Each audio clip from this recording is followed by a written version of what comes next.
অনেকেই রোগীদেরই একটা প্রশ্ন যে স্টেন্টিং করার পর অর্থাৎ হার্টে রিং পরানোর পর কি স্বাভাবিক জীবনযাপন সম্ভব? অবশ্যই। এটা আপনাকে আপনার চিকিৎসক বলে দিবেন। অধিকাংশ ক্ষেত্রেই আপনি হার্টে রিং পরানোর পরে আপনি স্বাভাবিক চলাফেরা, হাঁটা, দৌড়ানো, আপনার স্বাভাবিক যে পেশাগত কাজকর্ম আপনি সব কিছু করতে পারবেন। আপনি গাড়ি চালাতে পারবেন, আপনি যে কোনো পেশার আপনি পরিশ্রমের কাজ করেন আপনি সেটাও করতে পারবেন।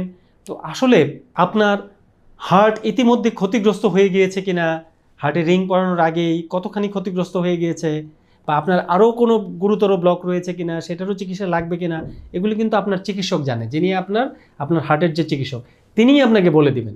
তো অনেক রিং পরানো রোগেই, হার্টে স্টেন্টিং করা রোগেই হাঁটতে পারবেন, দৌড়াতে পারবেন, হয়তো একটা সময়ের পর। কেউ রিং পরানোর 7 দিন পর, কেউ হয়তো হার্ট অ্যাটাকের পরে রিং পরেছেন, তাকে 1 মাস ধৈর্য ধরতে হবে। কেউ 1 মাস পরে পারবেন, হাঁটতে পারবেন, দৌড়াতে পারবেন, খেলাধুলা করতে পারবেন, তার স্বাভাবিক পেশাগত কাজকর্ম সবই করতে পারবেন, ভারী জিনিস নিয়ে বাজার থেকে আসতে পারবেন। অর্থাৎ আপনাকে আপনার চিকিৎসকই বলে দিবেন আপনি কি করতে পারবেন, কি করতে পারবেন না। বাট রিং পরানোর পরে যে স্বাভাবিক কাজকর্ম করা যাবে না, এই ভুল ধারণাটাকে আমাদের মন থেকে দূর করতে হবে।